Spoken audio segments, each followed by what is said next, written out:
Hello, everybody, and welcome to episode 57 of the In From Japan podcast, the podcast where we talk about the latest news on Japan-developed games and other things in relation to them, available on YouTube and most places podcasts can be found. As always, I'm your host, Erroll Moss, and with me is my co-host, the phenomenon from Suriname, Jason Corder. Hey. And we're going to start with, as we always do, with the games we've been playing. So, I am on the last chapter of East 9. Or, like, the very beginning of the last chapter of East 9. Mm-hmm. So, I may have a while to go. I'm not sure. Well, but yeah. So the tower defense stuff got a lot harder just kind of out of nowhere. And it was really annoying because I wasn't sure like what was happening because the tower kept getting wrecked by enemies. Luckily, when you're defeated, one of the things you can do is it's like weaken enemies and retry. And I don't know how it weakens enemies or by how much, but I feel like I had to do that once or twice and still barely made it through. But then after, like during the story parts, I'm fine. So it might just be that the stuff in my tower defense things aren't upgraded enough or quite enough. But at the same time, it's like some of the items I need to upgrade, like the decoys and all the like different bells and whistles you can do. Like I wouldn't be able to get a lot of items until. No, wait. If it's the last tower defense thing, I would have. Maybe it's just it expected me to do a few more side quests or something. That's usually the case, because where I'm at in East 8, you'd think I'd have enough to upgrade my defenses properly, but I still need to go scour the world for resources in order to upgrade it. And it's part of the loop where you have to do a lot of side missions and go exploring and then bring all of that material back to the base to upgrade stuff. Yeah. Maybe it wasn't the last one, but that might have been why it was so difficult, because maybe it was the last one. I don't know yet. I guess we'll see. But I'm glad that I'm almost finished with it. It's funny because the story, and I'm going to avoid spoilers here, but the story didn't really interest me most of the time. And then this one specific thing happened, and I was like, oh, I wasn't expecting that. But then it turned, like, it didn't really matter later. But it was during this, but because it didn't really matter because, like, later on, there's this big revelation about this other stuff that's going on. And I was like, once again, it caught me off guard. I was like, whoa. Okay. I can't be more specific than that. In my playthrough, well, it's all going to be the same, regardless if you do a new game or start a new save file. In East 8, the thing is that the plot, the larger thing about the game that's driving everything, is not super interesting most of the time, but what makes the game fun or enjoyable is the character interactions, the little moments between Adol and his party members or the secondary characters, and that I don't. For East 9, I don't really feel that. Okay. I'm just like, okay, these other characters are here, I guess. Well, it's even then, the interaction between Adol and the characters isn't going to be profound, life-changing stuff, but it's deep enough to give you insight into who these characters are, but brief or light enough that you won't have to write a whole essay about why you think X or why you think Y. Yeah. I mean, I still like it. It's just interesting to note certain things. Like, obviously, I like it more for the gameplay than the story. That's a staple of the modern East games. It's gameplay heavy, and it's also accessible gameplay at that. Yeah. So it's fine. We'll see what my full thoughts are after I finish it, which will hopefully be by next week. We'll see. I've also been playing more Dragon Quest Tact, and I finally hit a roadblock in the story because most of my team hit their level cap. Actually, no, my whole team did hit their level cap. And to raise their level cap, you have to rank them up. And to rank them up, you have to do these rank up quests that give you these specific, gems. But you have to do those several times over to be able to get enough gems to rank up your whole team. So I have to do that a couple more times before I can really progress more in the story. Mm-hmm. So it's basically a But it just gets a little tedious. Well, yeah, but I don't have to pay for anything at least. Yeah, but that's the loop of a gacha game. It's gonna be you hitting a wall, and then you have to grind content, and that becomes tedious. So that makes It's tedious, even with using the auto battle mode. Somehow it's still tedious. That's how they're designed. It's gonna be so frustrating that you're gonna be tempted to want to spend money in order to progress. I don't know if you can spend money to rank up. I think there are only certain things you can spend money on, and it doesn't. I have to do a little more digging for but if it's like only certain things. If it's like any other gacha game, it's not that you're going to be able to rank up directly, but it's probably you being able to buy the materials needed to rank up. Gems, yeah. So that's how they circumvent it, and that's how they create kind of a system where you spend more than you need. I guess I don't want to say gems because gems are also different types of gems. Well, because gems are the currency you use for the pulling monsters. Well, the material needed to rank up then. Yeah. Mm-hmm. So I just need to grind that a bit. But I've still been enjoying it for the most part. Mm-hmm. I want to make sure I do that ranking up too, because I only have 10 days left on the. Well, it's gonna be like 9 days, but on the Dragon Quest I event, and I want to be able to finish that and get the Dragon Lord. Mm-hmm. And hopefully I can. Luckily, I have a friend who did do it, so I could just ask him about it. Like, how did you do this and this and this? Okay. And see what he says. And then, new game I play. Well, not new. New to me is Super Mario 3D World. And it's good, but I don't get why everybody says, "Oh my God, it's so amazing! It's one of the best Mario games." I'm just like, this sure is a Mario game with 3D elements in it. Let me guess, you're not that big a fan of Mario games in general? I like, and I know a lot of people I think don't like. I really liked New Super Mario Brothers, and I think a lot of people didn't like that one. It's because it doesn't revolutionize the series as much as it could, and the art style is kind of wearing thin on people. So yeah, that's kind of why. Like I like those ones, and I liked. Well, you already know I'm not a big fan of 64, and I'm been okay with Sunshine so far. 3D World, I mean, I'm almost finished with it, and I like it fine. Like it's good. I still think it's good. It's fun, but I don't really understand all the people that say that claim it's like this amazing Mario game. It just doesn't seem that way to me. Your track.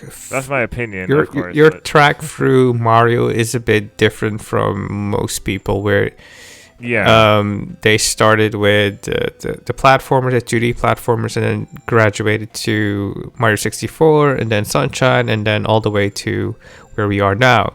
So your frame of reference is kind of different. Not to say that it's bad per se. I did have original Super Mario, well, not original. It was Super Mario Brothers Deluxe for the Game Boy Color, but I was little, and that game is not as easy as modern Mario. Oh, that's true. That's for sure. I still haven't played it, so I can't really share my thoughts on it. I didn't have a Wii, so I don't have that frame of reference. But if you mean a Wii U? No, also not a Wii U. But if the sentiment online is any indication, then it being close to Odyssey, in most respects, then I'll probably end up liking it.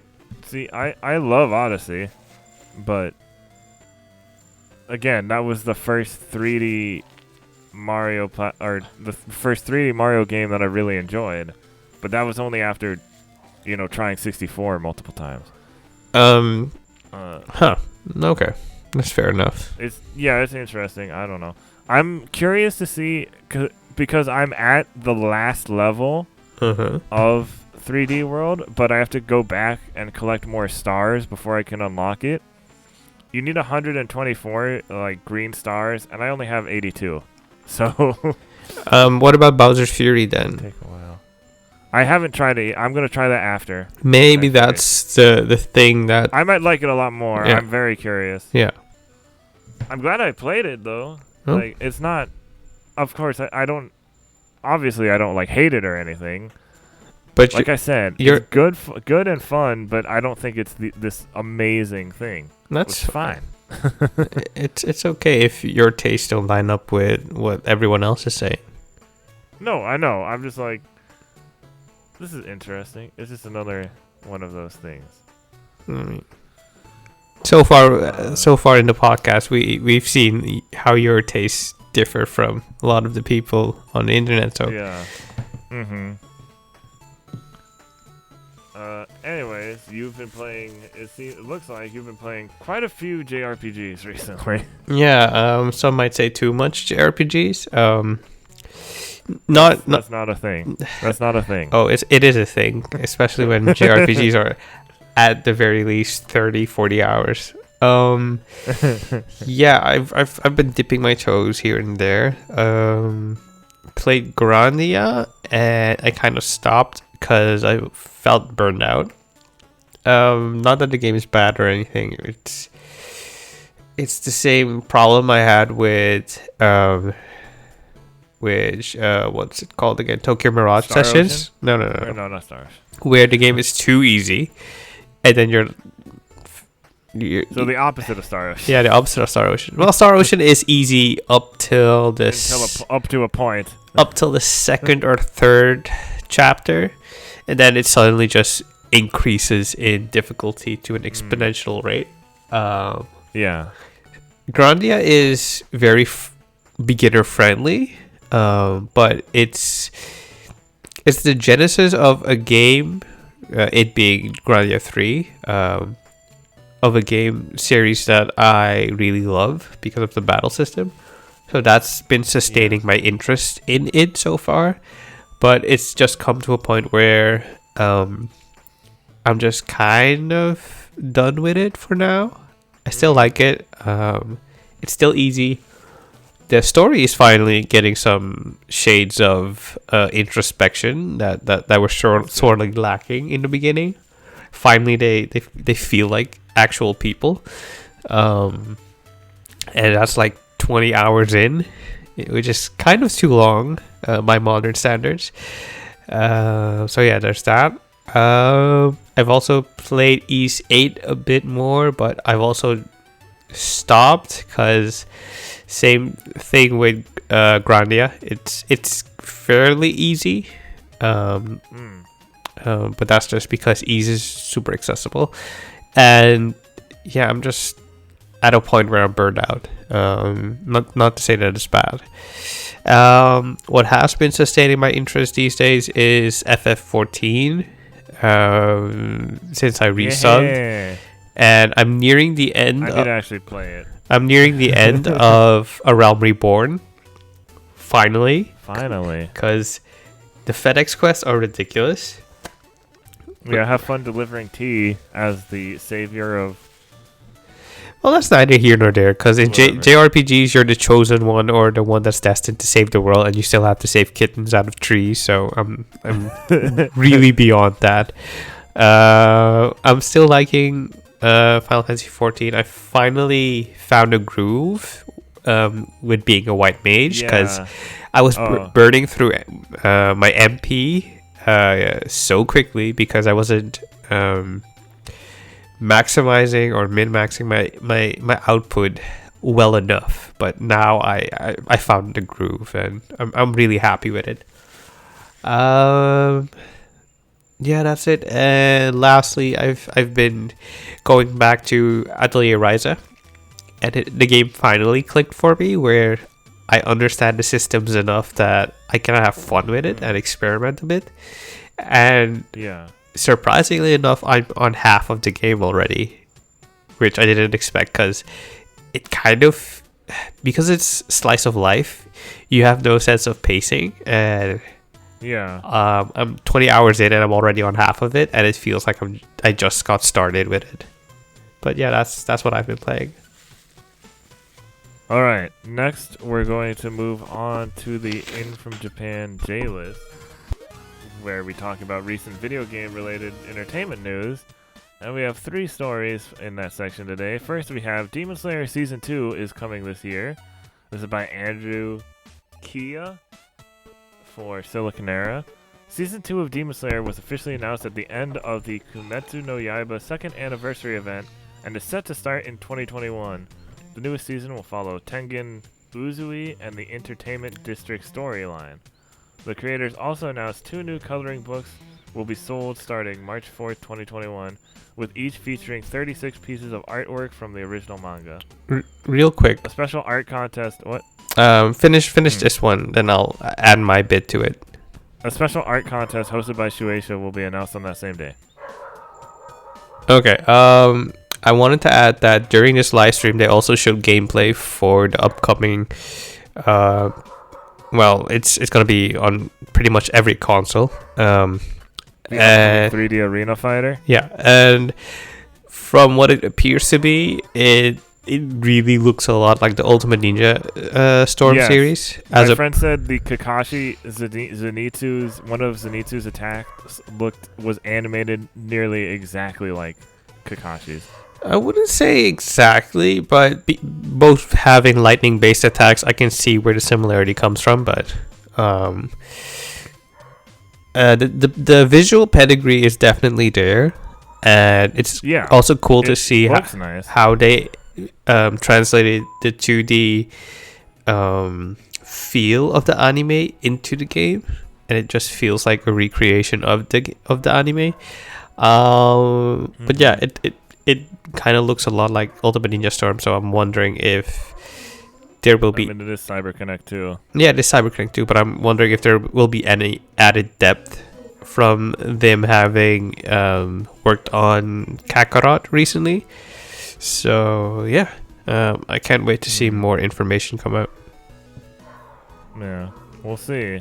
But yeah, so Demon Slayer Season 2, second season trailer is locked to Japan.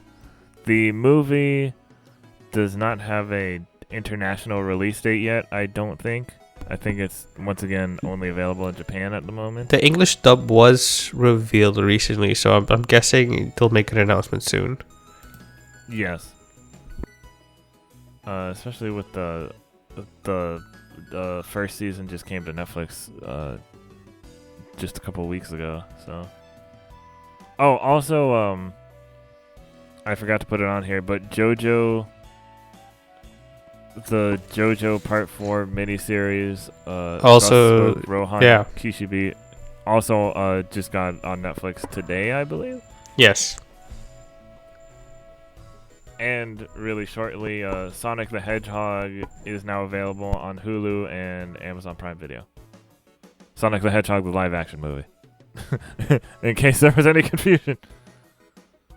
Because there is that one anime movie from, like, the 90s. Well, Sonic being an animated figure, it still kind of counts like anime. I mean, it is a live-action adaptation after all. Yeah. Next on the J list is Final Fantasy XIV animated short explores the daily life of adventurers. This is by Kazuma Hashimoto for Siliconera. A new Final Fantasy XIV animated short explores the daily life of adventurers in the world of Eorzea. The official Final Fantasy XIV Korea YouTube channel uploaded the video, which primarily sees the world through the eyes of an adventurous Mikote. That being said, the short does provide a look at other activities in the world, like adventuring and socializing. A majority of the short takes place in the coastal city of Limsa Lominsa, and perfectly encapsulates what the social experience is like in the starter town. You can see various characters crafting by the marketing board, and some characters using the perform skill to play music for those lingering around the Aetherite Plaza. The video is currently only available in Korean. This makes me, oh, hold on.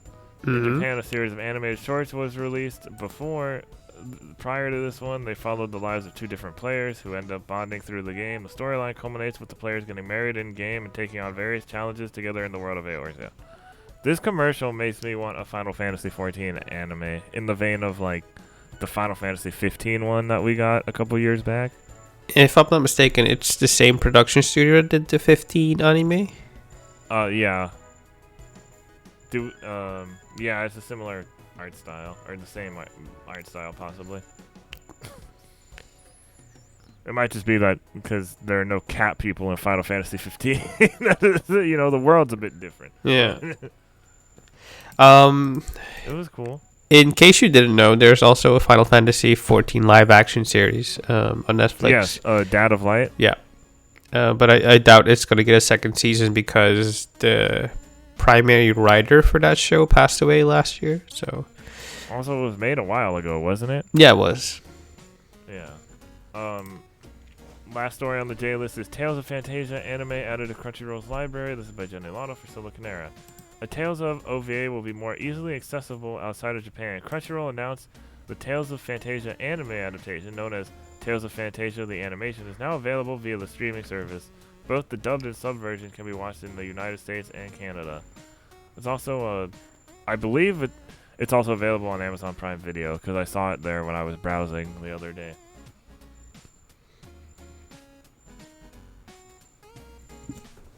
So, have you ever seen it, or are you? No, I put it on my list. Okay. I was like, oh, there's a. It's Fantasia anime. It's a very well animated OVA series, and I like it.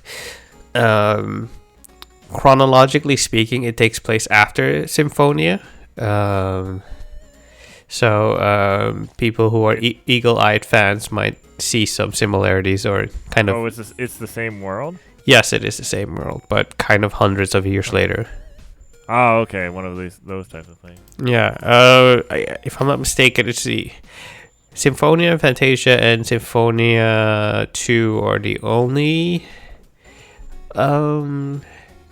games that are connected to each other. I do know there's Destiny and Destiny 2. Yeah. The Japanese Destiny 2, though. There's also a Zestiria and Berseria. Yeah. Yeah, that is true. And the anime also makes mention of that similarity, the Zestiria and Berseria. Yeah, because there was like an episode or two of Berseria in the Zestiria anime.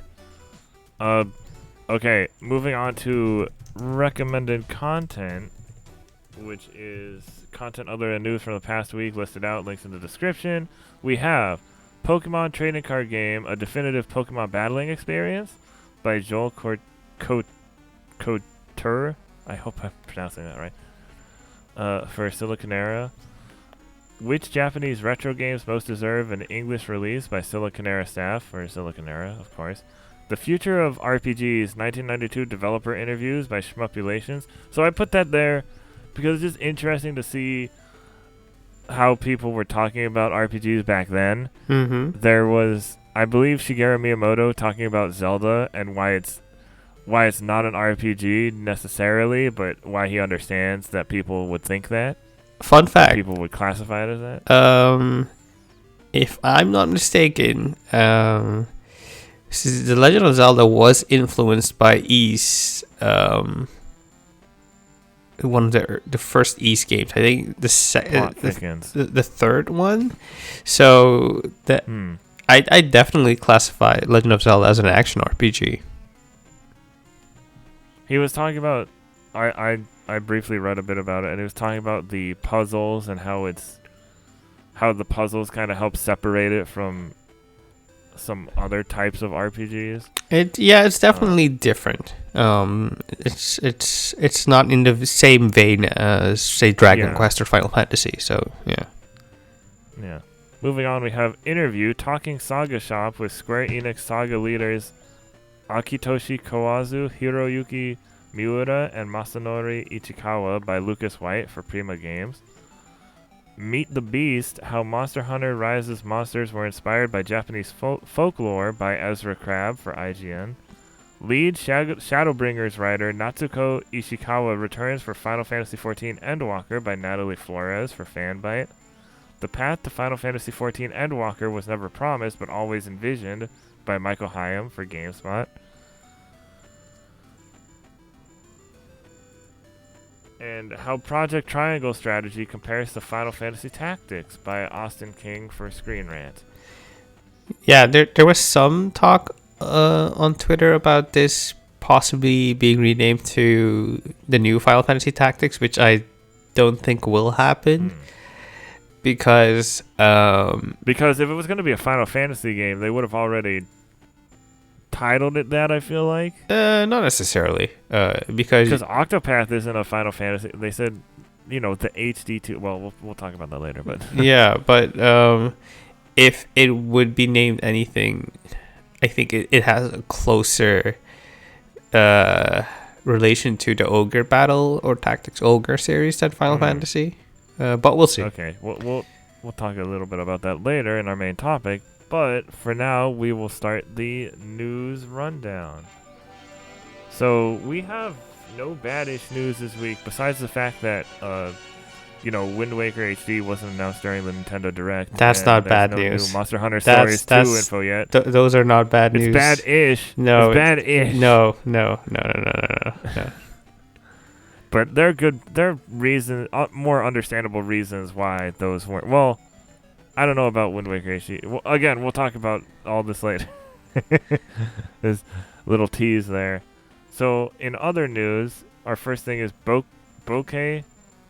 Yes, Game Bokeh. Studios CEO Keiichiro Toyama discusses first game in Focus Creator Spotlight. New title influenced by recent trend of death games. This is by Saruman for Gamatsu. Bokeh Game Studio, the new studio founded by Silent Hill, Siren, and Gravity Rush creator Keiichiro Toyama, has published a 9-minute focus video introducing the CEO and creative director, as well as teasing the studio's first game. Regarding our first game, I have multiple directions for my works, Toyama said in the video.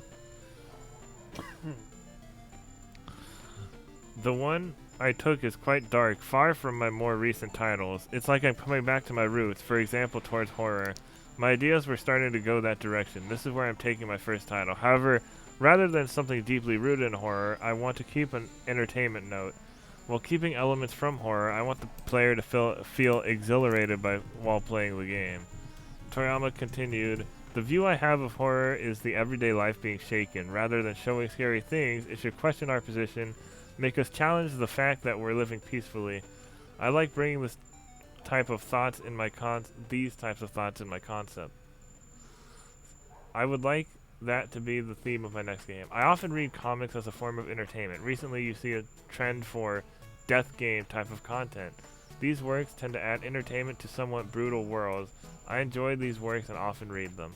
I naturally took that approach. You have these regular people driven into irrational situations. They're on the edge emotionally while dealing with action or drama. This influenced me, and I think it will show in my next game. There's a lot more, so I don't want to go through all of it, but go check that out. By death game, does he mean like, Zero Escape, Danganronpa type of stuff? Yes. Kind of Battle Royale-esque. Yeah. All right. Yeah, that makes sense because that is a manga. So as a big Gravity Rush fan, I'm curious to see what's in store and how it'll be not just horror, but with whatever entertainment stuff means. I guess we'll find out soon enough. It'll be interesting to see. Yeah. Next, we have real quick story. Code Vein PC version will make its Xbox Game Pass debut in February. Well, PC Game Pass. This is by Jenny Latta for Siliconera, and it's out today. So if you want to hunt vampires in a Dark Souls game with anime waifus, go ahead. On PC Game Pass, yeah. I'm finally gonna try. I can see that, sure. Yeah, the masks. Some of the designs. Okay. Next up is CyberConnect 2 celebrates its 25th anniversary in 2021. This is by Kite Stenbach for Siliconera. CyberConnect 2 is celebrating its 25th anniversary this year by setting up a web page that is available in Japanese and English. It is also planning many things to make the anniversary milestone year, which runs until February 16, 2022, memorable to everyone. On the anniversary webpage, CyberConnect 2 is accepting celebratory messages and illustrations from its worldwide fans all year round. Although the company can only send gratitude postcards within Japan, it plans to share the received submissions on its webpage and social media accounts. It is also holding a sale on the CC2 Store International every 16th until February 2022. You can click on the article for a full breakdown of what's happening. So yeah, look forward to that. Yeah, I can't wait to see more 3D arena fighters. I'm just kidding. Bring back .hack. I mean, I'm not opposed to 3D arena fighters. I just want them to have a bit more depth. To venture into other genres. Yeah, that's easier said than done because arena anime fighters sell. And those that. types of fighting games aren't necessarily for people who are into fighting games. They're more for people who are like. I feel like their target audience is more for people who are into anime more than they are into video games. You know what I mean? Like maybe they buy a couple video games a year. Almost. And if they really like an anime, they'll buy the arena, like the 3D arena fighter game, because it's like, oh hey, that anime I really like has a game now. That'll be fun. I mean, that's the hope. But it's fine, but we can do better. Next story. Pokemon Unite Android beta will be held in Canada. This is by Jenny Latta for Siliconera once again. Soon, people in one region will get a chance to test out the next Pokemon mobile game. The Pokemon Unite Android beta will begin in Canada for some reason in March 2021. People in the region with applicable devices can sign up via Google Play. This isn't actually the first beta test for the game. That already happened in China. However, this is the first one to appear in English. There aren't too many details about what this Pokemon Unite Android beta test will entail. It is for people ages 16 and older who live in Canada. You won't be able to save your progress from it, as this is only a test run. There will also be certain limitations in place. For example, both the product listing and official website announcement say people can't share gameplay footage. However, that didn't keep people from leaking looks during the Pokemon Unite Chinese beta. Pokemon Unite is oh yeah, okay. So that's... It's the MOBA. It's the Pokemon MOBA. Apparently love our podcast, according to that one podcast aggregating site that I'm not sure if it's legit or not. I mean, don't knock it. We have Canadian fans. That's something. Matt and Nadia, I'm sure. But sure. But yeah, it's interesting that it's Canada specifically, not just, North America. I mean, it might be where they're planning to branch off next in terms of building a fan base, because now Nintendo's making a push for mainland China. So yeah, it's whatever. I just think it's not a big deal. I'm just thinking it's interesting. It's a beta test. Because usually it's like North America, not separated by... Maybe it's just them trying to... Maybe it's easier that way. I think test out a region with less heavier internet traffic, and then once that is settled, they'll move on to the USA, and then have more data to feed their Yeah. development team. I mean, not everything has to be USA first, man. I mean, it wouldn't be USA first because it was China first. But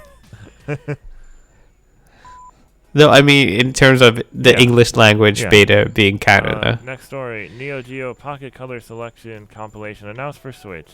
This is by Saramano for Gamatsu.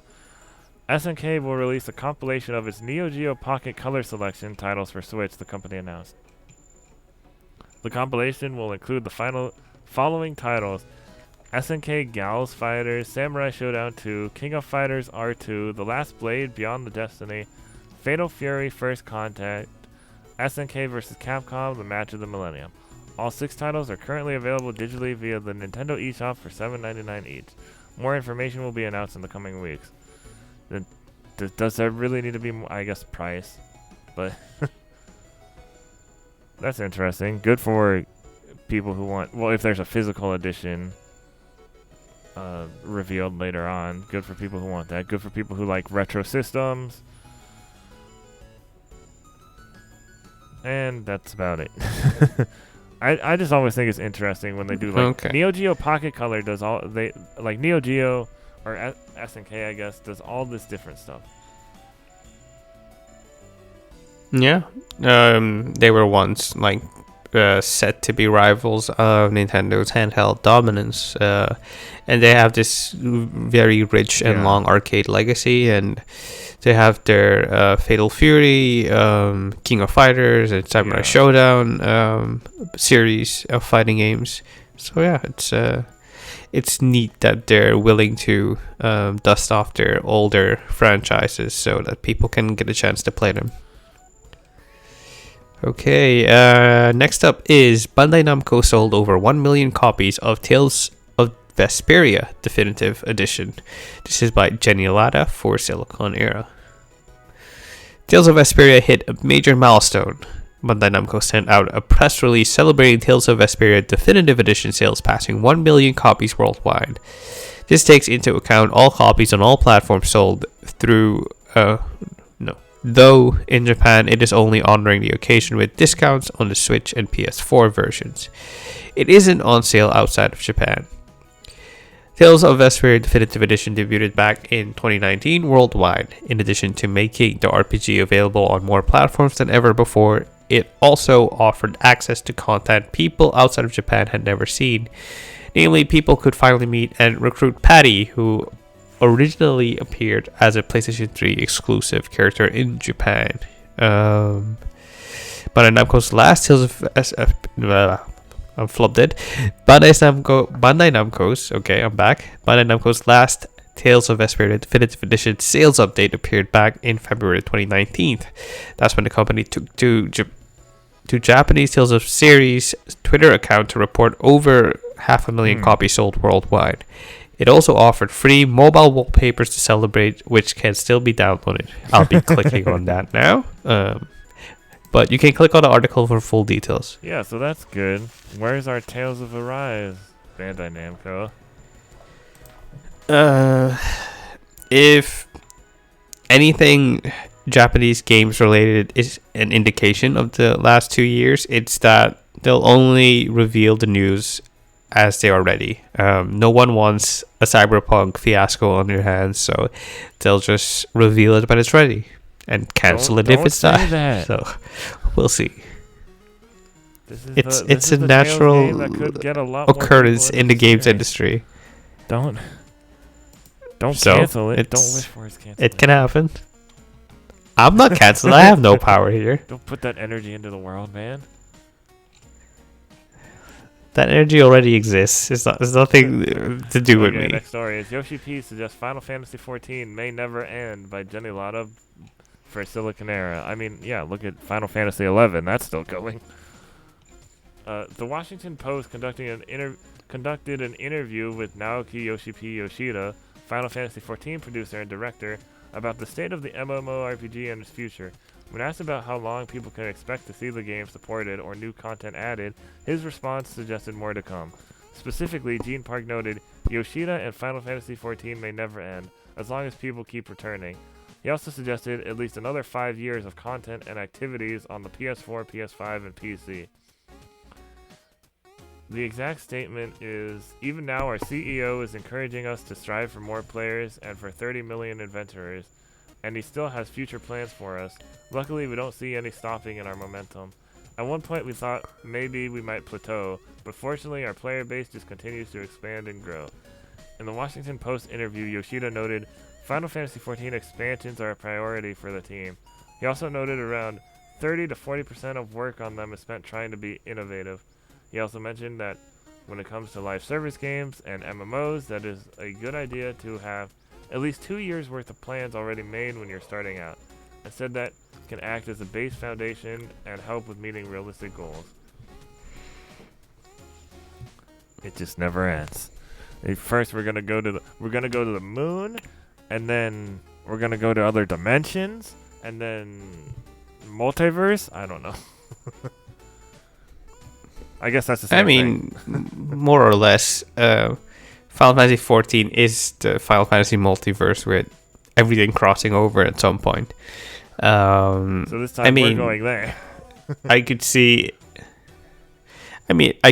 them dipping their toes into a Spira influence region, or Eos from Final Fantasy 15, or Cocoon, or Pulse. What if they anything can happen. A full crossover of where the Final Fantasy 14 characters can go into a updated version of the like a Final Fantasy 14 version of the Final Fantasy XI world?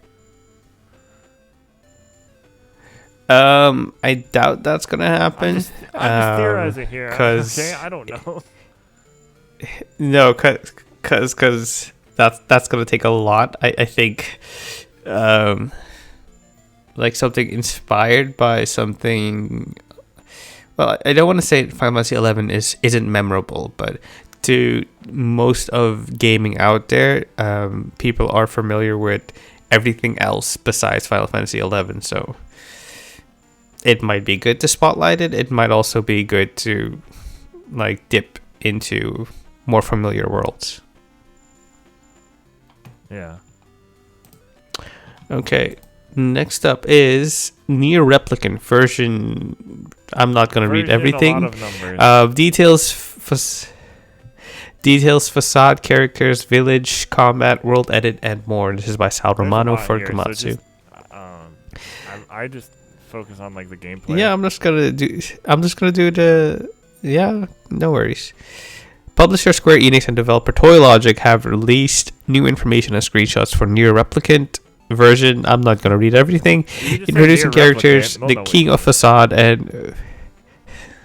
Sure. The King of Facade and Fyra, the village, northern plains, and Facade, barren temple locations, and the combat, magic, weapons, and world edit systems. You can click on the article for full details. There's a breakdown on the characters and the world and the battle system. It's all fun stuff. It's all stuff you've seen in the trailers previously, but expanded and detailed to a greater degree. So there's that. Give them a click.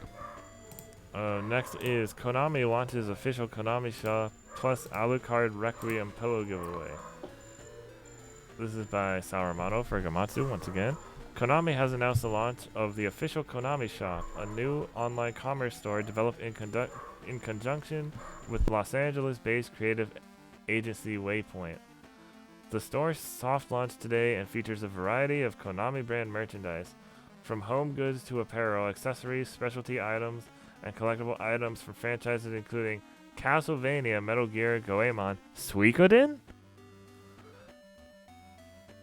You didn't know Suikoden was a Konami property? Surprising that they'd have merch for Suikoden. The store will be continually updated through the soft launch period with a fresh stock of rotating items. Give me some exclusive Yu-Gi-Oh items. Konami houses more than 50 years of history with its brands, many that span generations of gaming fans, said Konami Senior Director of Business Development and Licensing Mike Rajna in a press release. With the official Konami shop launch, we are thrilled to provide those fans direct access to unique merchandise and one-of-a-kind collectibles across our suite of brands. It's just more about that. Konami and Waypoint said it will carefully consider fan and consumer feedback in its ongoing efforts to develop future selections of brand items. All purchases made through the official Konami shop will be available for worldwide shipping. To celebrate the official launch, Gamatsu is giving away the Castlevania-themed Alucard Requiem pillow. To participate in the giveaway, simply leave a comment below with a sentence or two at most about your favorite Castlevania memory. A winner will be selected at random within the next week. So if you want to go over to Gamatsu if you want a chance at winning an Alucard pillow. No. Is it a body pillow or just? It's a throw pillow. It's a what? Yeah. Okay. I mean, you're missing prime content here, Konami. Make it a body pillow and see if people flock to it. What's it called? The show, the Alucard from the Castlevania show on Netflix for that one. Sure. Next up is Bloober Team hints it could be working on Silent Hill, but it's not the only one. This is by Andy Robinson for VGC. The medium developer Bloober Team has said it's working on an existing horror IP from quote-unquote a very famous gaming publisher, fueling speculation it could be reviving Konami's Silent Hill. While the studio has not revealed the identity of the franchise it's working on, Bloober Team CEO Piotr Babieno told GI.biz he believed it could cause quite the stir once it's revealed. And the quote starts, "We've been working for more than a year on another gaming project, another horror IP, and we're doing this with a very famous gaming publisher," he said. "I can't tell you who, I can't tell you what the project is, but I'm pretty sure when people realize we're working on it, they will be very excited." Quote, end it. I'm just going to summarize a bit from the article. It's been hinted at or rumored, reported even, that this is not the only reboot Konami is working on within terms of Silent Hill. And it could possibly be that there's also another Silent Hill in the works, but by a Japanese developer. Most people are guessing it's Japan Studios from Sony, which would coincide with the rumors that came out previously. And I think it was later reported by Gamatsu or Siliconera that VGC also mentioned that Konami's also working on reboots for Metal Gear Solid and Castlevania, but they will come at a later date. Metal Gear Rising: Revengeance 2. Keep dreaming, buddy. Keep dreaming. That's all I want. So, our main topic is the Nintendo Direct that aired it's going to be Wednesday, but for us right now, as of recording, it was yesterday. You can go check out our In From Japan Reacts video over on our YouTube channel. But before we get into the details, what were you...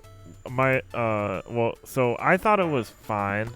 A lot of people were kind of disappointed. For us, people who cover Japanese games, it was great.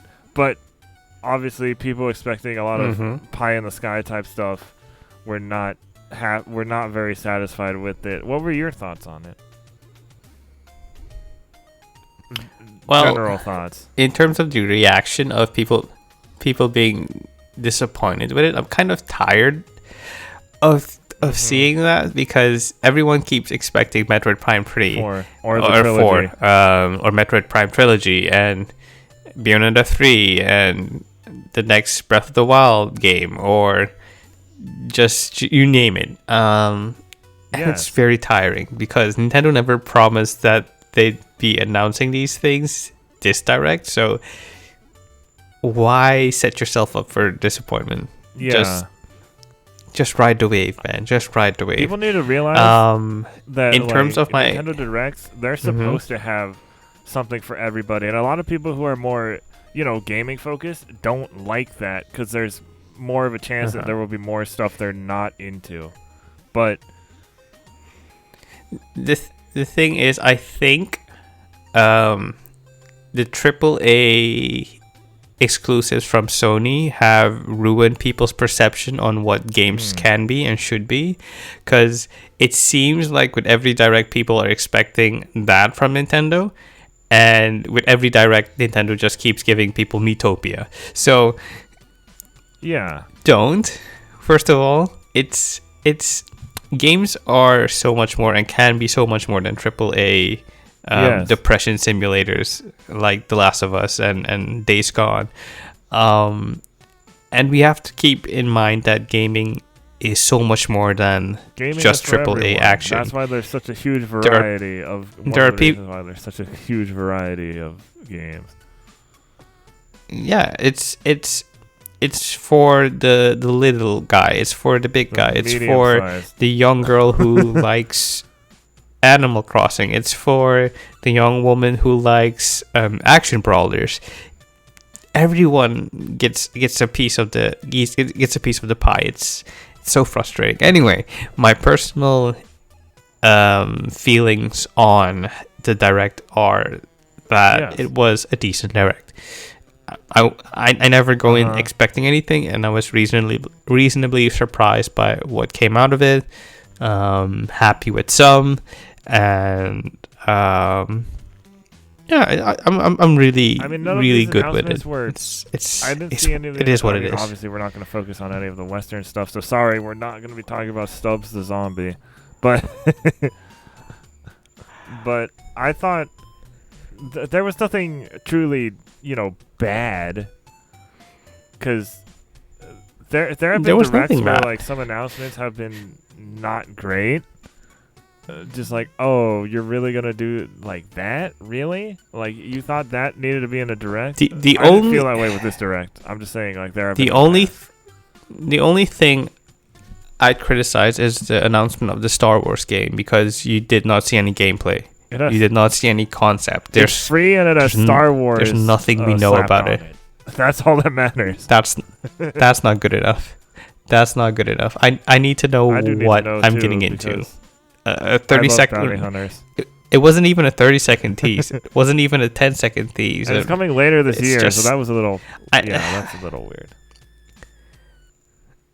Sure, it's bordering on unforgivable at this point in where we are with marketing and people being informed about games, that you're not saying or showing what it is. It's so frustrating.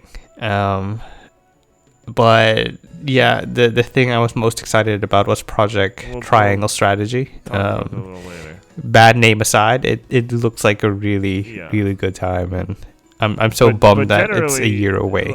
Like you said, when we started our main topic, generally you thought it was good, or yes, I think it was a very enjoyable show. Actual news of it. The first thing was Super Smash Bros. Ultimate DLC character Pyrrha/Mithra from Xenoblade Chronicles 2 announced. And it was pretty clear it was going to be a Smash trailer. At first, I was like, oh, this is probably a trailer for Smash, huh? But then as it went on, I'm like, wait, maybe it's more DLC for Xenoblade 2. But then I went back to, no, it's a trailer for a Smash. And I was right. It was. They have like a Zelda Sheik going on. Yeah, it's a character that can transform Pyra and Mithra, or Pyra into Mithra and vice versa. And their final Smash includes Rex, and our buddy E-Face, who also wrote for the Parallax Media side, has been over the moon with this announcement because he finally got his wish. I'm so happy for him. So you go, E-Face. I'm going to have to play Xenoblade 2 at some point, even though I haven't wanted to, because of the whole the characters that are weapons thing. Because since my sci-fi JRPG pitch kind of has to do with that, it would be good to do it just for research. Okay. on what Sure. not to do.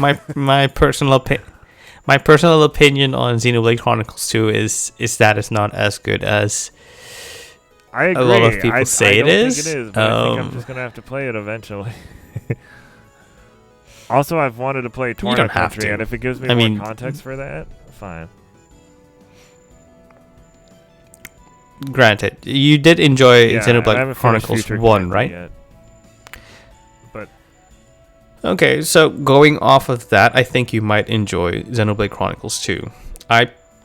Excuse me, I'm kind of the opposite of that, where I never played Xenoblade Chronicles 1. I just jumped into Xenoblade Chronicles 2, also because they're so distant story-wise that you don't have to worry about it.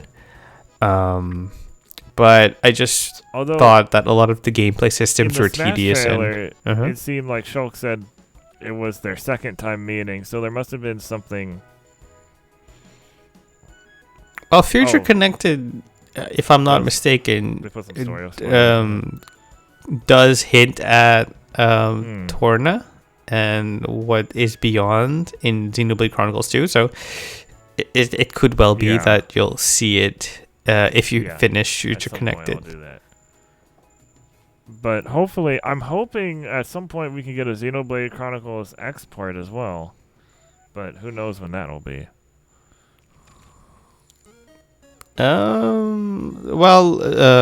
Is it Monolith Soft? They do a lot. Because I get confused. There are two There's the other one. No, there are two Shadow developers Warrior with people. Monolith. So It's wait, Monolith let me get Soft, this I'm pretty sure. get this right, cause And then okay. and the other one, I Yes, think, it's is Monolith Soft. Monolith Soft helps out with a lot of newer Nintendo games. Like they did some co-development on Breath of the Wild, and if I'm not mistaken, Fire Emblem, or was that Koei Tecmo? But anyway, Monolith Soft keeps pretty busy, and they've been staffing up as of late. So it could be that they're gearing up for the next iteration of a Xenoblade title, or it could be a remaster of Chronicles X. But if I was a betting man, I'd say it'd be a newer title than a remaster. Like If Nintendo's recent output is any indication, it won't be stuck for long. Next we have World's End Club for Switch launches May 27th in Japan, May 28th in the West. This trailer nearly gave me a heart attack, and you want to know why? So I'm a big Zero Escape fan. I like Danganronpa. I still need to play 3. So the Switch version, let me just read some of the story. The Switch version of World's End Club will launch both physically and digitally on May 27th in Japan and May 28th in the West. Publishers Izanagi Games and NIS America and developer Tokyo Games announced. The physical edition will cost $49.99 while the digital edition will cost $39.99. In the West, the physical deluxe edition, which is available at participating retailers, includes a copy of the game, the Go-Getters Club Yearbook Mini Art Book, the Anthem of Friendship digital soundtrack sampler, and a reversible cover sheet. The limited edition, which is available for pre-order at the NAS America online store, includes the deluxe edition contents, the Anthem of Friendship complete digital soundtrack, the yearbook, art book, club leader's badge enamel pin, endless carousel acrylic stand, and a collector's box. So, in the story, they have to play some kind of... Well, this says... In the about, it says the latest title from Kotaro Uchikoshi and Kazutaka Kodaka abandons the darkness of their past works and offers a lighter and more hopeful tale that anyone can pick up. I think that's a trick. I think that's a trick. Why do you think that's a trick? Because I just think that's a trick. The animation style is supposed to throw you off. So the Go-Getters Club, a group of misfit students from all over Japan, find themselves trapped in a strange theme park during a class trip. In order to unravel the mystery of their circumstances and find an escape, they must take part in a game of fate that will test their bonds of friendship. With colorful visuals, charming characters, accessible gameplay, and compelling story, this is an experience you will never forget. So, in the trailer, it said one of the characters was like, the game is canceled.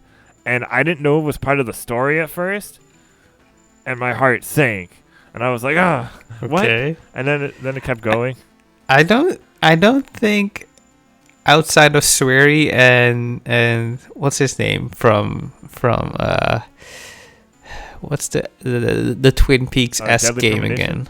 again? Yeah, that developer. Outside of those two, I don't think anyone is that meta No, with I just didn't their realize, wording. like, So and then the trailer kept going. I was like, oh, it's in the game. Like, it's like, oh, the game has been canceled, so now they can do this. I was like, oh. yeah, that's what I meant. I mean, no developers that meta in their. I believe our friend Callie has played a little bit of the first half of this game that's available on Apple Arcade, and I told her that, and she thought it was hilarious. She was like, ah. Well, I'm looking at the box art for the game, and it says T for teen, which includes mild violence. So I don't think you have anything to worry about. Like, I plan on getting that limited edition because Uchikoshi Zero Escape is definitely one of my favorite series. I mean, I have a signed copy of the Zero Escape collection, and I did interview him once too, although that interview did not go great. Not because of him. It was just weird because it was like a co-interview with some guy I never met, and they were like, all right, you can ask 3 questions each, and I had like a bunch of questions, and I didn't ask like the ones I had that were good, and it was just a whole mess. Yeah. You live and you learn, man. He's a good dude though. So I'm excited for this. I'm excited to see what Tokyo Games has in store. I still need to watch that one anime, Akudama Drive. Yeah. Akudama Drive. Oh, it's on Funimation. It's Funimation, isn't it? Oof. Yes. So you're gonna have a lot of you're gonna have an easier time to access it than I do. That's true. At least I'm able to access it rather than not having. But I just don't want to add another service to everything else. Funimation is also where you can the Infinity. If you have. Yeah, if you haven't made use of a free trial yet, so I think you can claim that. And well, I don't know. Anyway, I don't know what to tell you. Just put it on your back burner. For this Uchikoshi and Kodaki game, I'm gonna try to maybe finish Danganronpa 3 before this comes out, but we'll see. Even though they're not technically related, but okay. Next is Samurai Warriors 4, not 4, 5 announced for PS4, Xbox One, Switch, and PC. 5. This is once again by Sao Romano over at Komatsu. Publisher Koei Tecmo and developer Omega Force have announced that Samurai Warriors 5 for PlayStation 4, Xbox One, Switch, and PC via Steam. A release date was not announced. That's about. It's a Samurai Musou game, but it's not. You know what I wish it was? What? The Capcom Samurai Musou-like game, Sengoku Basara. But we haven't gotten one of those. We've only ever gotten 2 of those. Okay. I mean, Koei Tecmo has been doing good work with the Musou series as of late, and the new art style is doing wonders for it standing out. So I might be diving into it myself. Next, we have Famicom Detective Club, The Missing Heir, and Famicom Detective Club, The Girl Who Stands Behind. That's such a weird title. Launched May 14th worldwide. Mages develop visual novels localized for the first time. Nintendo will release Mages-developed Famicom Detective Club, The Missing Heir, and Famicom Detective Club, The Girl Who Stands Behind for Switch on May 14th worldwide for $34.99 each, the company announced. I don't want to get into all the stories, but they're murder mysteries. They're in English for the first time.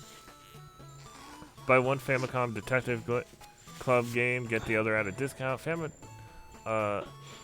If you purchase one of these games on the Nintendo eShop, you can get $10 off the other when they also purchase on the Nintendo eShop. So that's nice.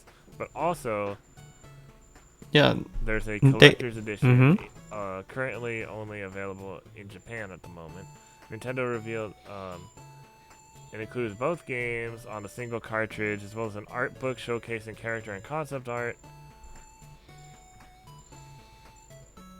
The art book includes character art created for the remaster version of the game, as well as design documents from the original game's development. Also included in the set will be 2 reprints of promotional flyers from the game's original release, and a 75-song official soundtrack that includes songs from Famicom version of the game. You can also opt for the downloadable version of the collection, which will replace the game cartridge with a download code for the 2 games at no additional cost. Whether or not the game in the collector's edition will include an English language option is yet to be confirmed. They originally released these games in 1988 and 1989 respectively for the Famicom. This remake will mark the first official localization of the games in the series and will feature an updated soundtrack, graphics, and animation. Sorry, what were you saying? No, I was going to say they do this a lot with double packed digital games where if you buy one, you get a discount on the next one. I think they did this recently with the Robotic Notes series. I'm really looking forward to this. It looks really cool and it's always cool really up my alley. Something from the past gets localized. They decide to localize it or remake it. For the first time and internationally.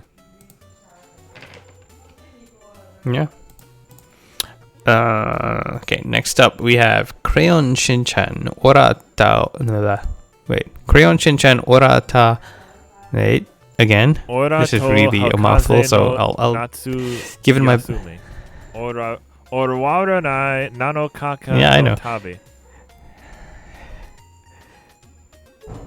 That's a lot. Okay, I'll try it this time.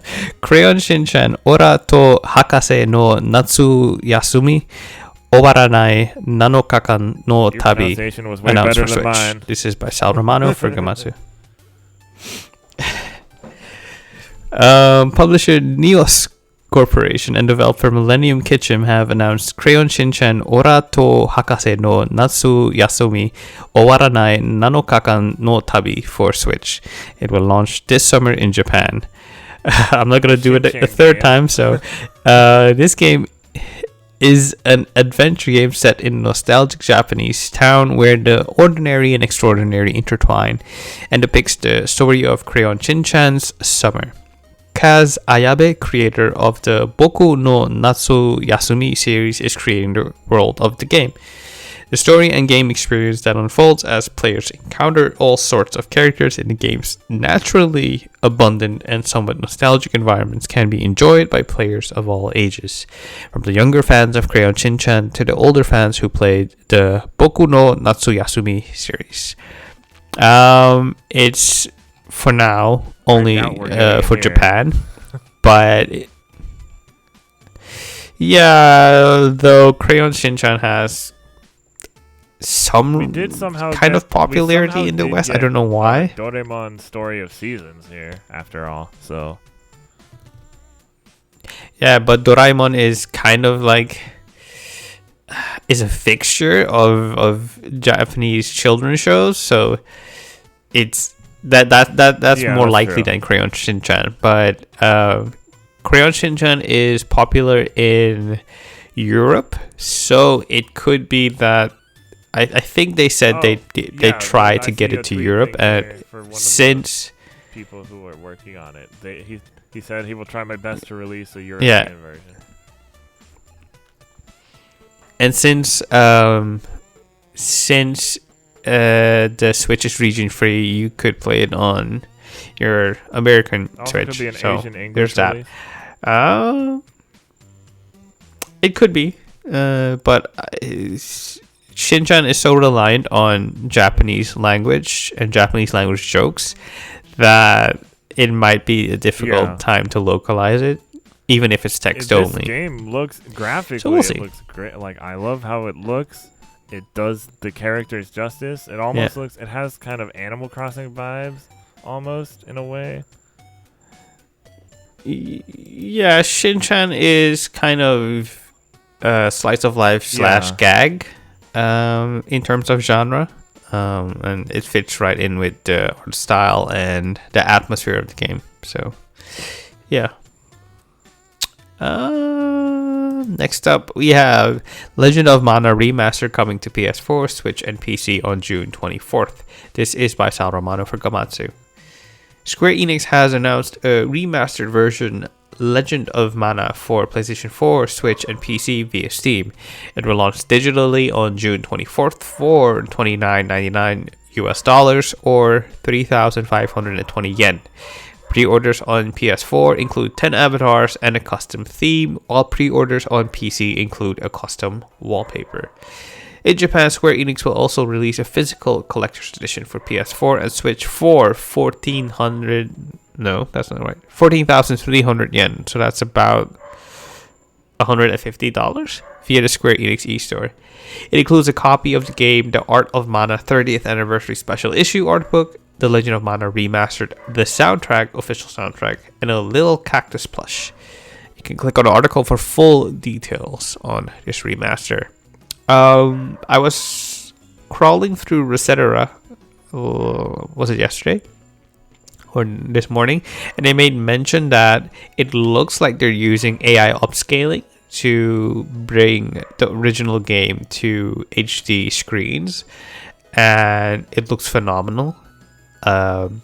It's not looking like the Final Fantasy XIV, VI remakes on Steam and mobile consoles, because those are universally scorned, I want to say.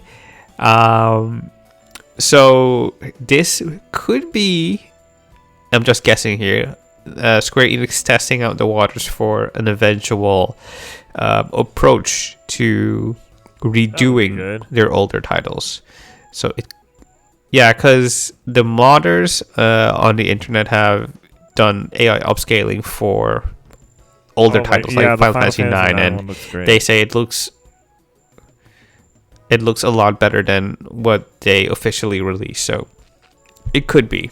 Having that said, the Mana games are always very colorful, very fun. So I'm looking forward to this one. Here, and it's just not revealed yet. It could be, but then it'd be Square Enix store exclusive. As long as I can get it somewhere. Sure. Alright, next. Monster Hunter Rise Rampage trailer and screenshots. This is from Gamatsu and by Saruman once again. Capcom has released a fourth official trailer and new screenshots for Monster Hunter Rise, featuring new and returning monsters, 2 new locations, and glimpses of the looming rampage. There's a lot of details, but as hunters investigate the source of the incoming rampage, they will encounter the fearsome Rachna Kadaki. The Rachna Kadaki covers its body in thread, masking its appendages in white shroud. So a new spider. This thread is also used to hinder hunters' movements, rooting them in place before Rachna Kadaki spews a combustible gas from its maw. While Rachna Kadaki alone is a fierce predator, it is also known to carry its Rachnoid larvae in tow to support its movements and help capture its prey. Rachna Kadaki and its brood make their home in the cracks and crags of the lava cavern's once molten stone. The massive caves of the lava cavern were built over centuries by 2 competing forces, the slow, scorching flow of lava and the steady torrent of clear and cold water. Hunters must stay alert for Rachna Kadaki and any number of threats while exploring this dungeon yet picturesque locale. Oh, this dangerous yet picturesque locale. Spurred by the rampage, the normally remote Almudrun has descended from this mountain home to wreak havoc on the settlements near Kamura. This monster covers its body in mud to deflect incoming attacks and flings a sticky slurry at any approaching hunters to bog down their movements. The golden liquid it secretes from its tails dissolves sand and stone alike, allowing Almudrun to stop prey in their tracks and create an instant pit of sinking sand. Almudrun is an incredibly invasive threat to the barren wilderness of the sandy plains. There, the sun-scorched sands radiate an oppressive heat during the day, and at night the area is beautifully illuminated by moonlight that offers no concealment from nocturnal predators. Hunters will also have to contend with a number of returning monsters while braving the lava caverns and sandy plains, including the Queen of the Land, Rathian, territorial Diablos, the easily enraged enraged Rajang, the rock wyvern Basarios, and rapidly rotating Volvidon.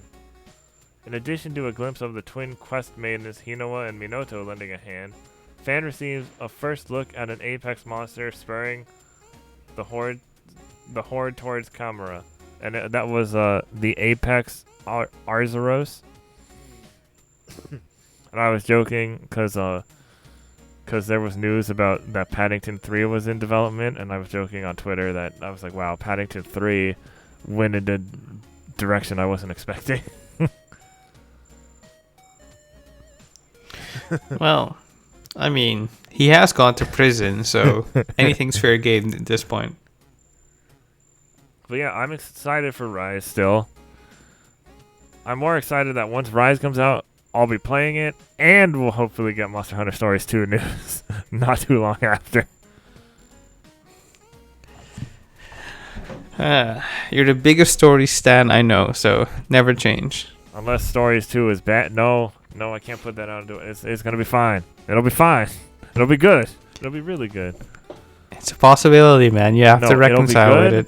And it's going to sell better than the first one in the West. I mean, fingers crossed. The story is Ghosts and Goblins Resurrection local co-op mode has been announced.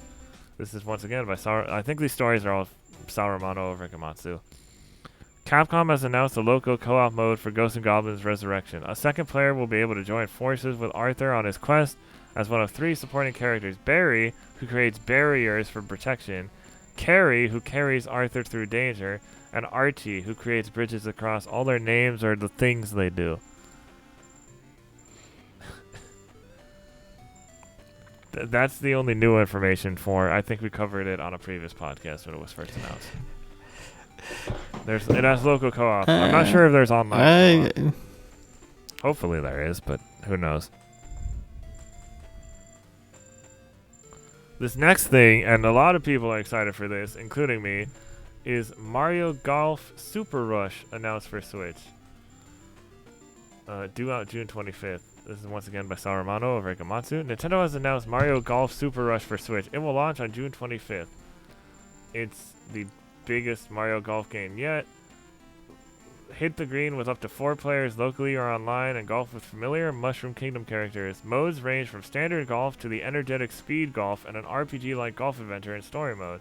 Intuitive motion or button controls, a shot gauge that adapts to the curve of the course, and other new features make it easy for both new players and seasoned pros to drive and putt with power.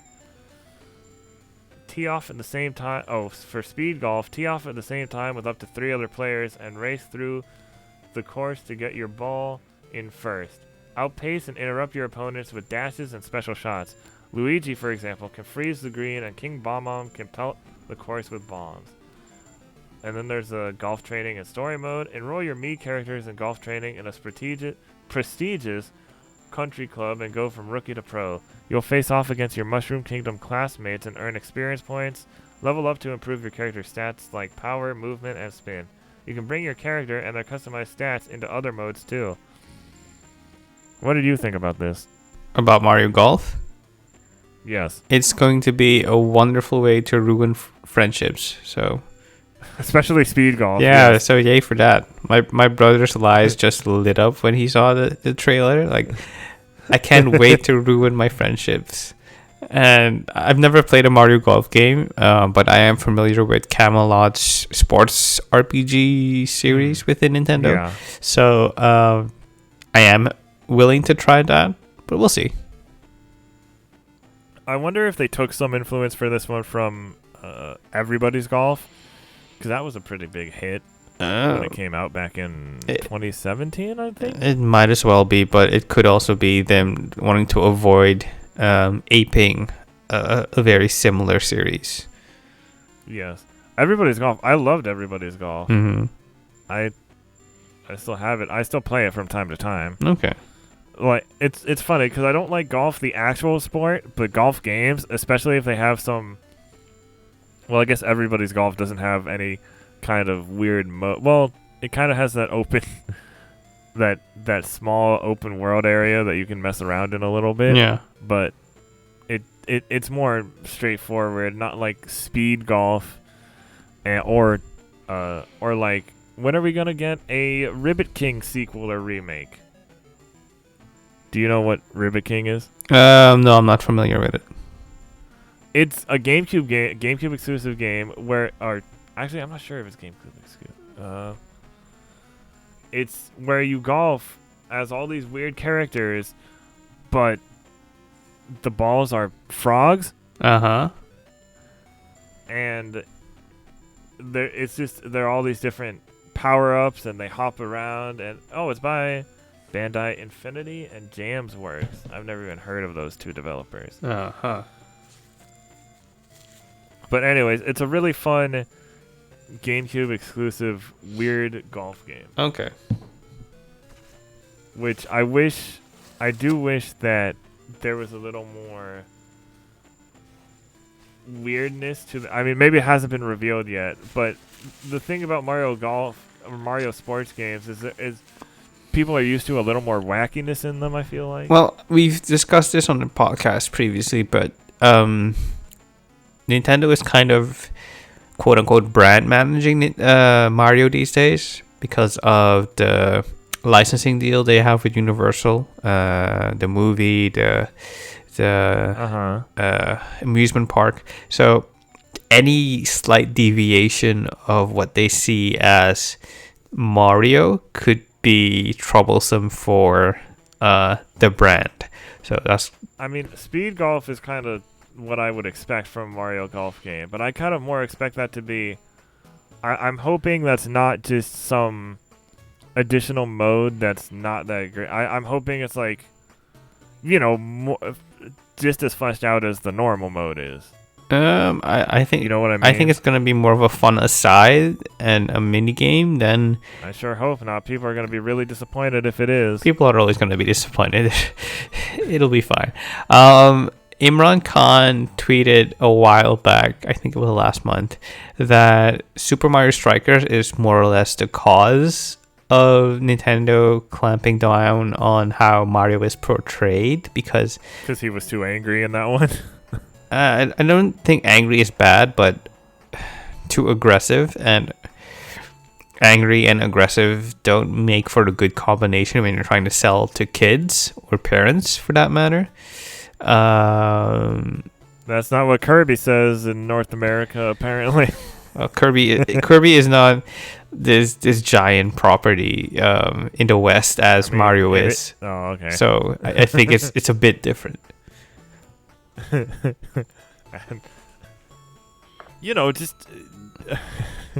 just mislead people. Have the regular happy cover and then make him look more aggressive in the actual game. Yeah, that's not gonna fly. Come on, I want a new Super Mario Strikers. Yeah, you want it, but they're not probably. He doesn't have to. A lot of people want it. He doesn't have to be aggressive. They can make a new Strikers without. If you've played soccer, and or watched it, you know. Yeah, I know. You know aggression is a part of the game. Yes. Next, I'm excited. Well, before the next story, I'm still excited for Mario Golf Super Rush. It's probably going to be the first Mario sports game I actually get. Mm-hmm. Yeah, I don't think I've ever gotten a Mario sports game before because I didn't get Tennis Aces. I was never interested in that one, although I've seen mixed things about it. Some people really don't like it, and other people really like it. I have Tennis Aces, and it is what it is. I'm not the biggest fan of it. I have played Mario Tennis on the Game Boy Color previously, and it put a lot of time in it because it had RPG element, and that was super fun. Mm-hmm. Yeah. I mean, nothing will ever compare to Wii Sports Tennis, so... who knows?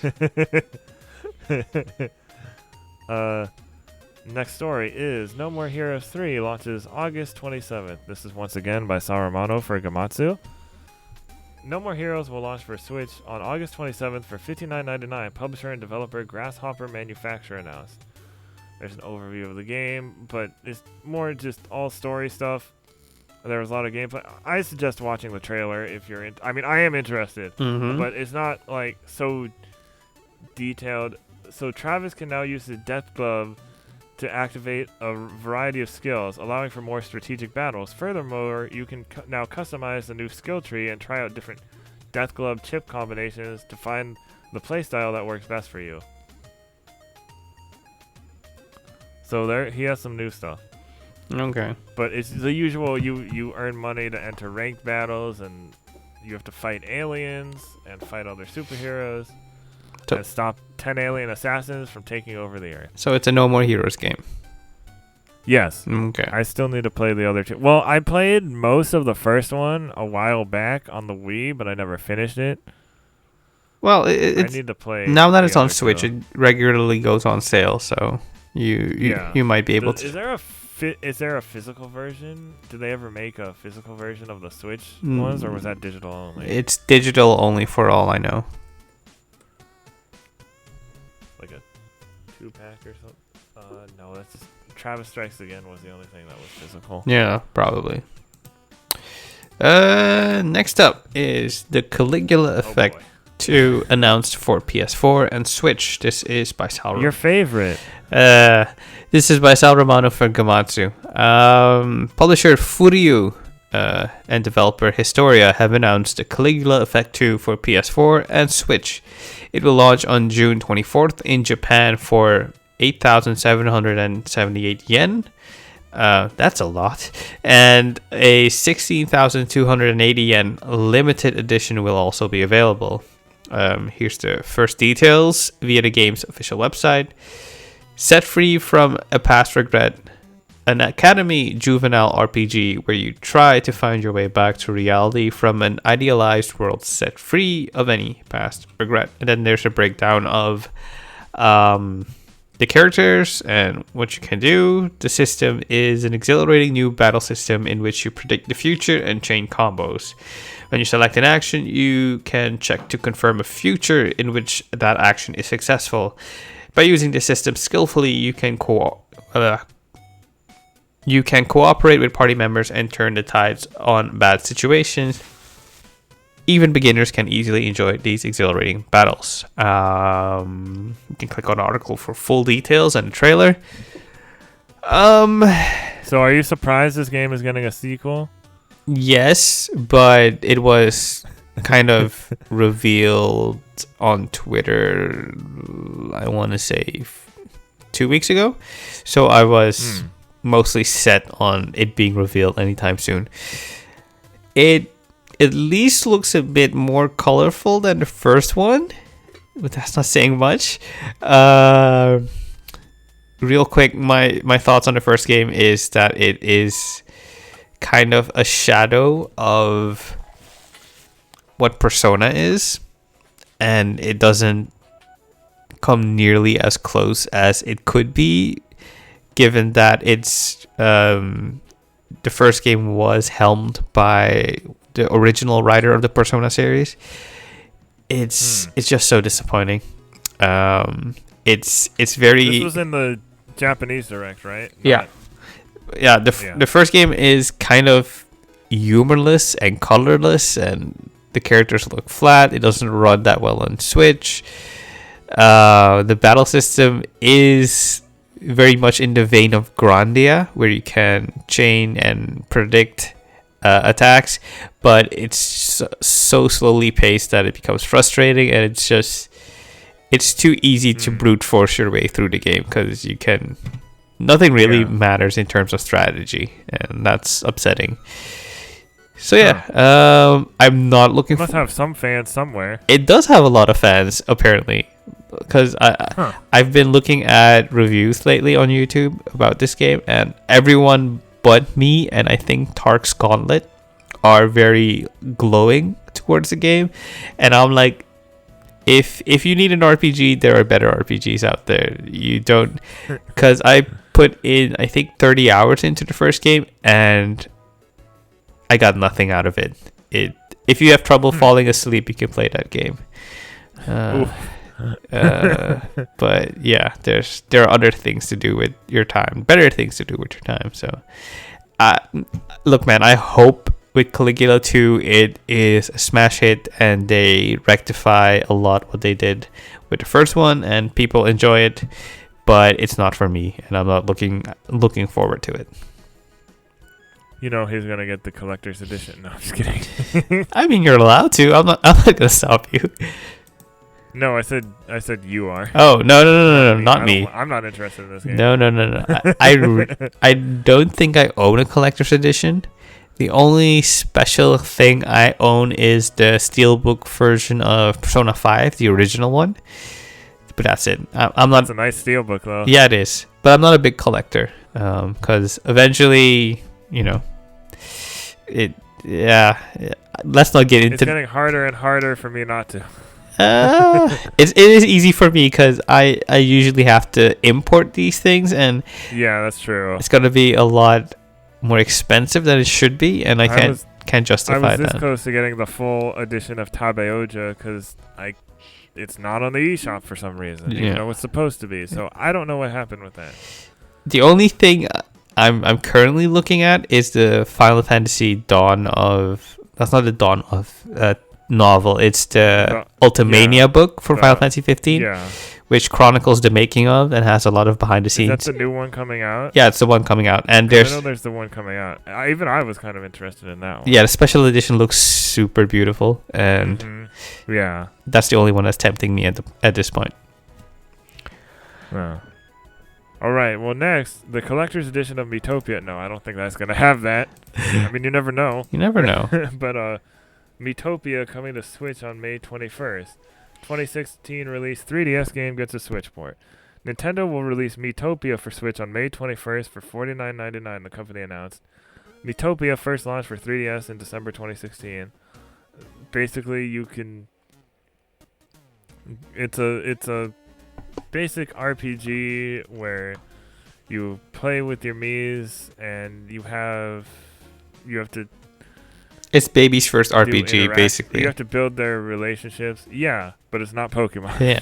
It's the other baby's first RPG. Like, it's the literal, And we're not saying that's a bad thing. If you like the Mii games, good on you. Like, if you're into that. Yeah. But there's not really... There's a summary here on Gamatsu, but it's kind of the usual... Like, there are social links... Not social links, but you there's a social aspect and relationship aspect to the game, to learn new skills, and then you engage against turn-based combat. There are different jobs: mage, warrior, and pop star. Food is used to recover health and magic. See, very basic info, So for the huge Mii fans, I'm excited that's coming to Switch, and not stuck on 3DS. But the trailer kind of did nothing for that. Kind of does nothing for me personally. Yeah, it's for your kid to get into games, or I think it's free to play, right? So, if you can't afford a game at this point, you can maybe have some fun with this. And once you get the hang of social links, it's not free. It's not free. It's $50. It's what? May 20. Nintendo will release Miitopia for Switch on May 21st for $49.99. That's. Well, was the first one? I don't think the first one was free. I could be misremembering, but that's kind of steep. I'm checking right now. But yeah, developers also need to eat, so I can't really fault them. Yeah, it's $40 on 3DS. Yeah, okay. Oh well. Who knows? Maybe you'll have lots of fun with it. Yeah. Yeah. My Mii will be too busy golfing with Mario. Alright, next story, go ahead. Yes, it's Animal Crossing New Horizons to add Super Mario Brothers themed items on March 1st. This is by Sal Romano for Gamatsu. Animal Crossing New Horizons will add Super Mario Brothers themed items on March 1st following a free update on February 25th, the company announced. Here's an overview of the update. It's pretty short. Items inspired by the 35th anniversary of Super Mario Bros. Game are coming to Animal Crossing New Horizons. Familiar items like the Super Mushroom and the Question Block can be ordered in the game as furniture items, so you can place them wherever you want. You can even place multiple warp pipes on your island and easily travel between them. The new Super Mario Bros. Themed items will be available starting on March 1st, following the free update to Animal Crossing New Horizons game on February 25th. So yeah, you can click on an article for the full breakdown and for the trailer. Looks super good, and I'm really looking forward to it. So yeah, time to farm bells in Animal Crossing again. Next up is Square Enix announces tactical RPG Project Triangle Strategy for Switch. This is by Sal Romano for Gamatsu. Square Enix has announced tactical RPG Project Triangle Strategy, the latest entry in its quote-unquote HD 2D series for Switch. The previous one being Octopath Traveler. It will launch in 2022, so next year. Nintendo will publish it in the West. A demo is available now via the Nintendo eShop. You can click on an article for a breakdown of the game and a couple of trailers. I'm looking forward to this. It looks super good. It is a strategy game more in the vein of Final Fantasy Tactics and Tactics Ogre and not Fire Emblem. So there's elevation in the arenas you have to consider when attacking and moving. The art style is very much in the same vein as Octopath Traveler. And yes, there's a bit of difference though, I feel like it's not exactly the same. No, Octopath Traveler is traditional top-down RPG in the way it's presented, and Triangle Strategy is more isometric. Yes, but overall, it's pretty much the same art style and assets. So you'd be forgiven if you thought this was a direct sequel to Octopath Traveler. Yeah, it could still take place in the same world. We don't know. Yeah, it could be. I like how they make it because it is part of the same series. Technically, they call it the HD 2D series. Yeah. I kind of have a theory that this is taking the place of the Tokyo RPG Factory games, because the I Am Setsuna, Lost Sphere, and Oninaki games, they were kind of attempts of recapturing the old RPG flair from the PS1 and Super Famicom games or Super NES games, but they never really made a dent into gaming audiences' consciousness. But with Octopath Traveler and now Triangle Strategy, I think this is what people have been looking for, and yeah, I think Square Enix is also happy with its audience that is found. Interestingly enough, I saw on Twitter someone saying, why isn't Square Enix promoting this game via their social channels? And Nintendo is publishing this game, so they are treating it as a first-party game. That's not to say that it can't make its way to PC or mobile as Project Octopath Traveler has, or Octopath Traveler has. So we'll see how it fares in the years to come. It also has a neat morality system, and your choices kind of dictate how the story progresses or how the world changes, and I'm really looking forward to that. So yeah, it's looking like a good time. Next up is... Yeah, oh, hold on. I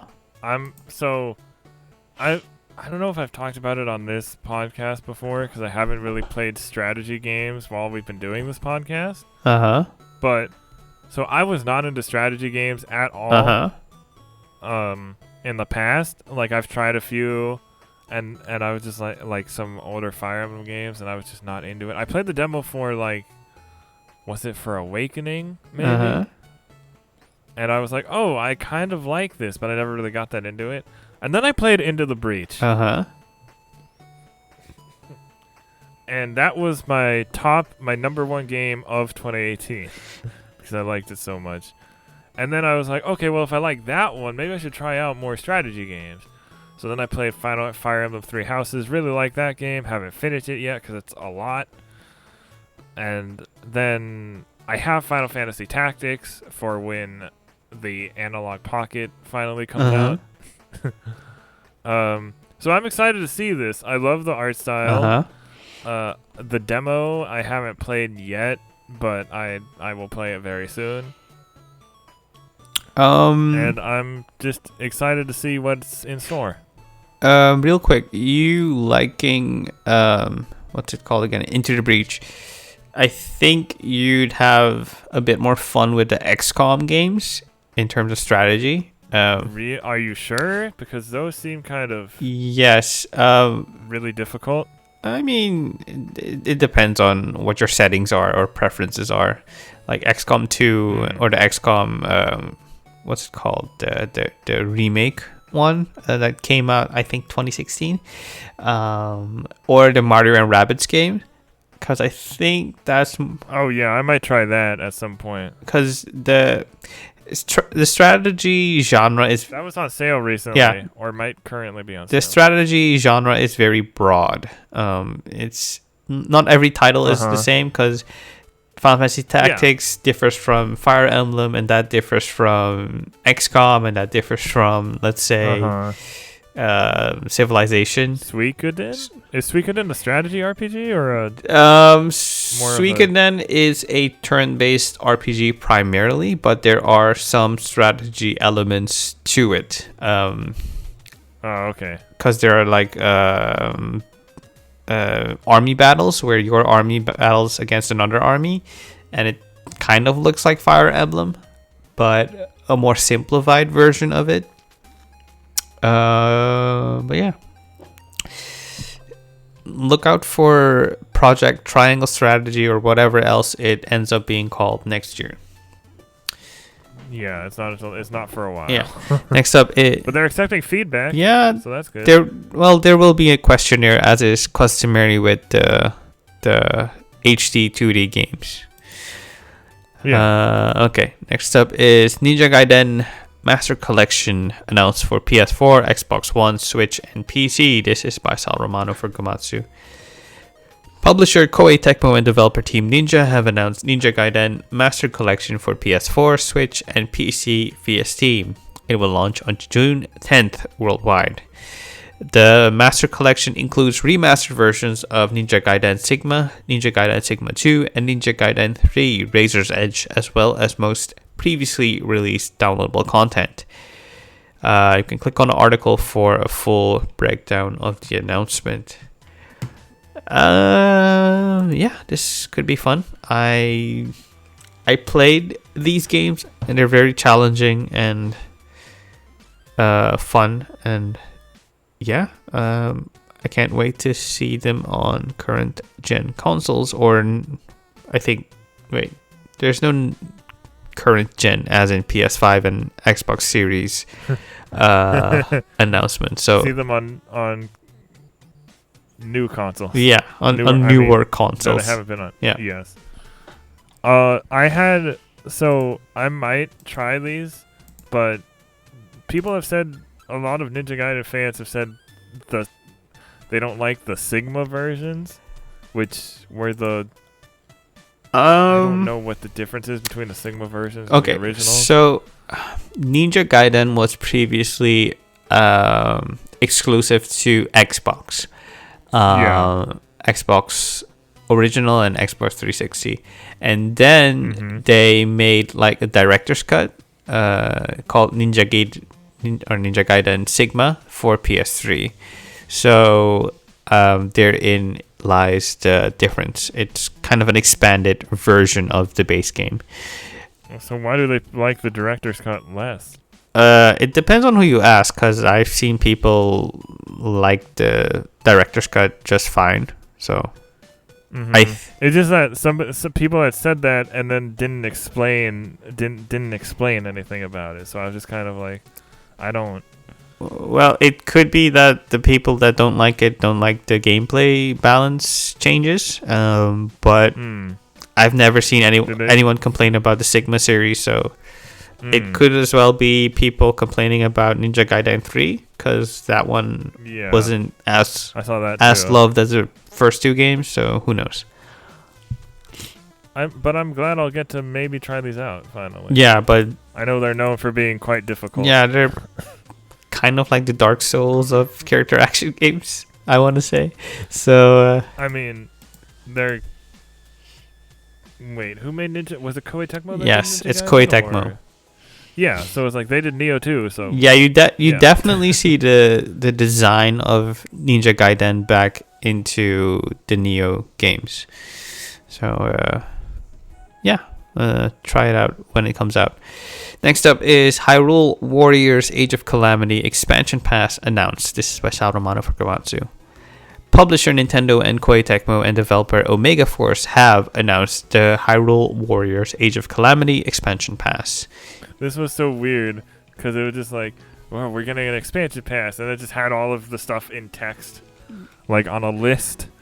They're like, okay, next thing. Yeah, it's probably not done for prime time yet, so they have nothing to show. Which, I would have saved this. Like, I would have saved the. I mean, I would have saved this for the if they did a Zelda Anniversary Direct. Yeah, or I just have the presenter announce it and not kind of waste video space, because this is just anyway. It's $19.99 and you get a fair amount of stuff added to the game. Yeah. So people complaining that they're not celebrating the 35th anniversary properly, you're getting new content. And the year barely started. We're not even in March. Give it some time. And again, remember, they said this was only going to be for games for the first half of the year, and people always fall for it. But of course, they lied again because, several things are not until next year. Well, I don't think they lied per se. They just tried to temper expectations, and they never managed to. Well, it's our fault for getting our hopes up too much or expecting. I didn't, and I was satisfied. A lot of people say they didn't, and they were still disappointed. And I'm like, really? It's so tiring. It's so tiring. Yeah. I agree. Next up is Bravely Default 2 final trailer and screenshots. This is by Sal Romano for Gamatsu. Square Enix has released the quote-unquote final trailer and a new set of screenshots for Bravely Default 2. Bravely Default 2 is due out for Switch on February 26th worldwide. Read more about the game here, and here. You can click on the article for a breakdown of that and a couple of trailers. It being the games industry, I'm always doubting the word final and ultimate and complete. What about the launch trailer for next week? Yes. It's like, okay. I'm still not super crazy about how the characters look in Bravely Default, because it kind of has the similar problem of a lot of 3D games where the characters are kind of expressionless, and I don't like it. At least, well, I don't feel like they're expressionless in cutscenes. The expressions are very broad because you're gonna have a character model with happy, sad, angry, but it's just these moments to bookend a larger story segment, and it's not like they're actual characters emoting in a story, and I'm just not a fan of it, because I've seen it done very poorly in, let's say, the Jump Force games, or name any anime game of the recent years where characters are just there and not actual characters. So yeah, we'll see. Next up is SaGa Frontier Remastered launches April 15th. This is by Saruman for Gamatsu. I kind of want this game. You kind of do? Yeah. Which one? Bravely Default or SaGa Frontier? SaGa Frontier Remaster. Sorry, I should have waited to say that. Oh, okay. Go on. Okay. SaGa Frontier Remastered will launch digitally for PS4, Switch, PC, via Steam, iOS, and Android on April 15th for $24.99 US or 4,800 yen, Square Enix announced. You can click on the article for a full breakdown of the game, and well, there's no trailer included, so you're gonna have to be on YouTube for that. Yeah. Some of the graphical style kind of reminded me of Super Mario RPG almost. Well, Square. It doesn't play like that. Well, Square Enix also developed that one, so it's not That's true. not that big of a stretch.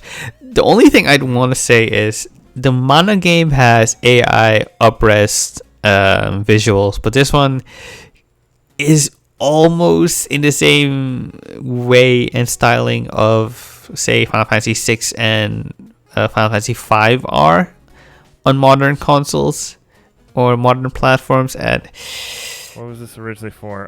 PlayStation 1. Yeah, so it's kind of hard to say if this looks good or looks bad. I've not seen anyone else comment on this, but maybe I'm just not used to the SaGa games and the art style is. Is this the first time it's remastered? Because this says it's also been on PlayStation 4, Microsoft Windows, iOS, and Android. Oh. Yeah, it seems so. Yes, this is the first time it's being remastered, or at least it was Japan only previously. Wait, so is the remaster Switch exclusive? I'm very confused on it. Well, this is Wikipedia, but it says PlayStation. It released 1997, 1998, respectively. Mm-hmm. For remastered, it says worldwide Q2, Q3, 2021, but it doesn't say what system. So I'm wondering if the reason it looks like that is because the mobile release is also upcoming. No, it's all gonna be the same game. The mobile release will also will look the same. Maybe not as pretty, but look the same. No, I mean like there's no mobile version. Oh, okay, I'm reading it now. Yeah, okay, it's PS4, Switch, iOS, Android, PC via Steam. Okay. Yeah, so it's all gonna be the same. Not Switch exclusive. No, it's not. The announcement was made in the direct, but it was previously announced separately, so it's not Switch exclusive. Next up is, real quick to piggyback off of SaGa. The SaGa games are really interesting. Yes. Prima Games has a great interview with the development team. Yeah. So read that. That's the one we put in the Yeah. Lucas White writes a lot, formerly Siliconera, I believe, now at Prima Games, writes a lot about that series. Biggest fan I know of. Yeah, so I series. I really do want to try out the SaGa games, but my JRPG backlog is too big as is, so maybe one of these. And ever expanding. Yeah. Like mine. Well, we'll see. Next up is The Legend of Zelda Skyward Sword HD, announced for Switch. This is also by Saruman for Gamatsu. Nintendo has announced The Legend of Zelda Skyward Sword HD for Switch. It will launch on July 16th for $59.99 US. Also on July 16th, Nintendo will release a set of themed Joy-Con controllers. The right Joy-Con controller is themed after the Master Sword, while the left after the Hylian Shield. You can click on the article for a breakdown on the game and a trailer for the game. So it felt like half of Twitter was happy with the announcement and the other half was disappointed that it wasn't Wind Waker or Twilight Princess or Breath of the Wild 2. And it's so tiring. I'm actually, and also the way they did it, where they were explaining the motion controls, and everybody at first was like, "Oh no, they didn't, they kept the motion controls," and then it was like, "No, you can play it with buttons too." Yeah, because the thing I remembered was that the motion controls for Breath of the Wild aren't translated to the Switch Lite. So if you're playing on Switch Lite, you're gonna have a difficult time replaying the game or playing the game. So I think they were aware of that being a problem. Having that. I hope I can play it with my Pro controller because people said there were problems with that and Mario Galaxy. Like if you had it docked, you couldn't play it. You had to play with motion controls. No, you don't have to play with motion controls, but there are certain caveats because Caveats. Caveats. Because if I'm not mistaken, Mario Odyssey also had the same issue because some moves were Joy-Con specific and you couldn't replicate it with a controller. I think I played that mostly handheld. Yeah. But The Legend of Zelda Skyward Sword does do it very cleverly with the right analog simulating the Joy-Con motions. So you can swing the sword with that. So I don't think you're gonna have a problem with the Pro controller. Yeah. Yeah. I mean, I'm excited to give this game a chance and see if I like it. You know, since my opinion is usually different than a lot of other people's. And I'm not the biggest Zelda fan in general, but Wind Waker is one of my favorite games of all time. So okay, so it would be interesting to experience it for the first time. I played this, but I didn't own a Wii, so I didn't really get to spend a lot of time with it. So I'm really, really willing to see how it sticks for me. And this is more or less the origin of the Zelda timeline. So yeah, it's the beginning of the timeline. So if anything, it'll be a worthwhile revisit or visit for a lot of people, but I'm happy with it. And according to insiders, there's still more coming. Wind Waker HD and Twilight Princess HD should be coming to Switch. They just haven't announced them yet. Like, listen, people, a year is a very long time. It's barely March. Yeah. I'm sure they'll have something. It's not even March yet. They'll have something. I'm sure they'll have something for the summer, like you said, Wind Waker and Twilight Princess. Skyward Sword. Remember how people were worried about Mario's anniversary, and while we didn't get everything people wanted, they still had multiple things. And the anniversary year isn't finished yet, so there's still a little time before they can announce things. And it's Mario. Who knows how they're always going to be announcing Mario stuff. How much the pandemic affected all of this stuff. Yeah, there's also that. People always seem to forget that, and like, well, they should have adjusted by now. It's like, no, it's not. It's not always that simple. Production isn't straightforward. Any artistic endeavor is always going to be a very difficult thing to get produced fully, and video games are very unpredictable. I mean, just give it time. Your backlog is still big. You can chip away at that. In the meantime, you'll be fine, I promise. All right, so our last news story, and then we're going to go into a little more detail about it. I think, depending on how much this Komatsu article by Sal Romano has, we're going to go into more detail after. But Splatoon 3 was announced as their one more thing. It's due out in 2022. In this new game in the Splatoon series, you'll leave Inkopolis behind and head to a new region, the Splatlands. Its heart is a new city where the battle-savvy Inklings and Octolings gather. Splatville, also known as the City of Chaos, Splatoon 3 introduces various features to the action shooter series, including weapons such as the bow weapon, customization options, and movement abilities to bring the returning 4 vs 4 Turf Wars matches. More information about the full-fledged sequel coming to Nintendo Switch in 2022 will be revealed in the future. And we have actually, from Nintendo Life by Ryan Craddock, we actually have some gameplay mechanics, weapons, and Splatlands lore detail. Oh, so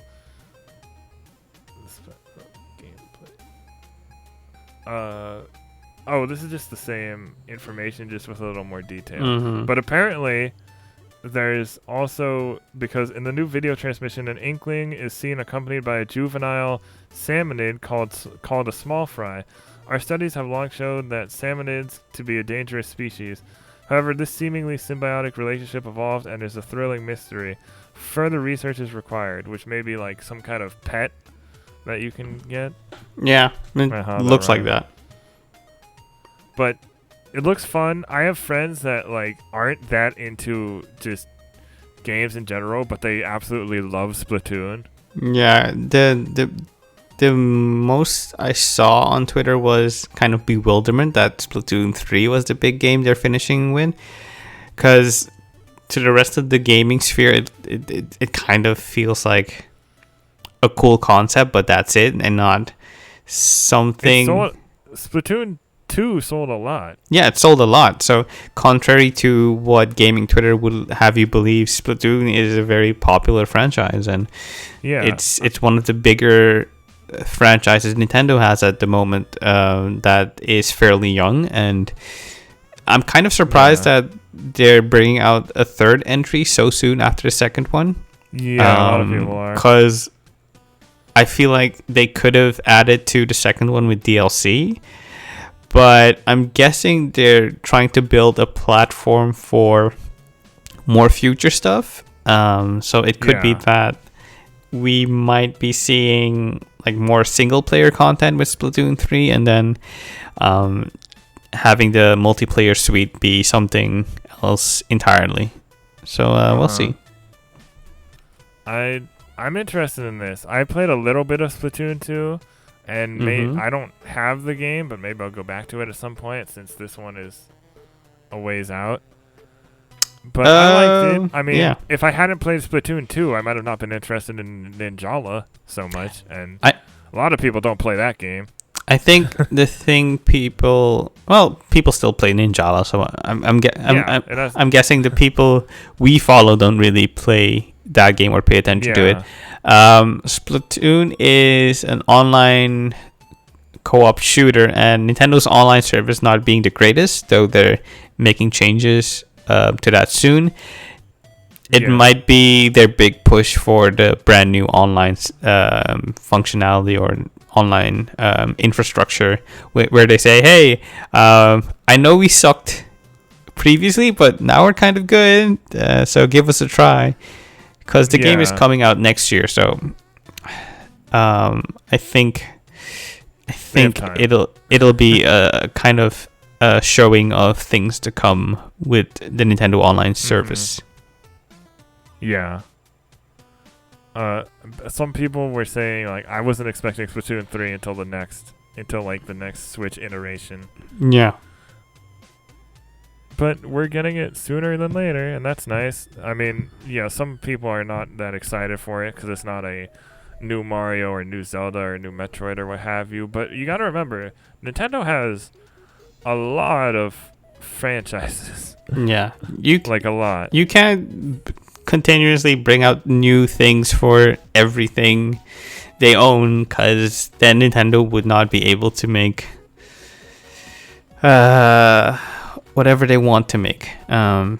Because as you say, they have a lot of franchises, and if they keep remastering, remaking things we keep wanting, like if you keep asking for Twilight Princess remake or remaster, or Wind Waker remake, remaster, and Hourglass, and what have you, they will never have enough time to make a new Zelda game. So the fact, I mean, they'd probably be different teams in that point. Sure, but if you overload every team with remaking, remastering, whatever came past, and one team trying to squeeze out a new game, you're gonna keep limiting the development teams, and maybe they want to develop new stuff. They maybe want to experiment with new stuff, and well, see, I do wish they'd bring back more series that don't have as many iterations as your Marios and your Zeldas. Like, I just watched Redline recently. Have you ever seen it? Yeah, I've seen it. So that movie is bananas, but I was like, I could go for a new F-Zero game. Yeah, you could, but after that. the thing is, F-Zero doesn't sell well.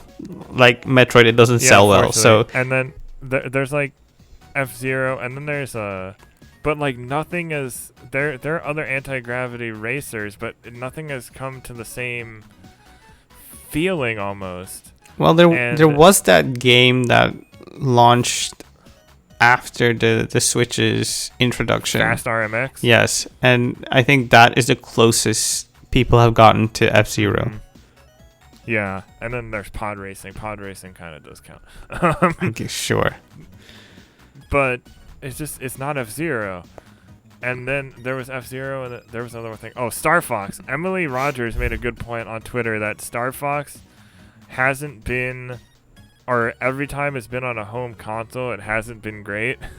Star Fox Adventures on the GameCube, which isn't necessarily even a Star Fox game. Then Star Fox Zero on the Wii U.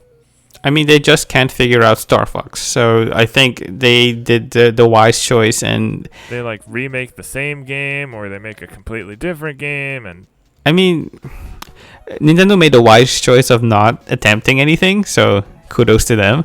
Let Fox have kind of a seat on the bench, and let them figure out how to approach that, and let them spotlight new stuff. I mean, hopefully they can make a Star Fox game in the future that works out. Yeah, but I'm not holding my breath. I mean, why keep him in Smash at that point? I mean, Smash is a celebration of Nintendo franchises. It's not specifically made to promote. I mean, I guess you don't see new Game & Watch. Oh wait, there was the Mario Game & Watch. Yeah, so it's not necessarily made to promote new games. It can be used to that effect, but you should. I saw more people interested in Xenoblade 2 after the Direct. Sure, but you shouldn't see. You shouldn't look at Smash as an indication of what they're making of next, because you're just going to be disappointed. I'm just saying it has the potential to get people interested in stuff. I'm doubtful. I'm really doubtful. I know a lot of people who play Smash who moved on to play the games the characters they play as were from. Yeah, sure, but I don't think it's that much or that big enough to move the needle for Nintendo. No, maybe not. I'm just saying it's a thing that happens. Sure. Okay, I think that's it. We don't have any listener questions this week, which is fine because we probably would have saved them for next week anyway because this went on for so long. Yeah. Thought it would be shorter. Stay safe, wear a mask, play video games, play Nintendo games. Or don't. Don't play Sony games, play Microsoft games. Just don't play Stadia games. Spread more negativity in the world. Like I said, gaming is for everyone. So just because a presentation doesn't have everything you want doesn't necessarily mean it's overall bad. Have fun out there. Be safe. If you're in Texas, we're rooting for you guys. Yes. I hope everything turns around. Make sure to donate to all the mutual funds going out for the people dealing with that. So be kind to each other. Be respectful. Be kind to each other. Yeah. Play video games. Watch anime. This has been Erroll. This has been Jason. Thank you for listening to us, and we'll see you again next week. Yep. Matane.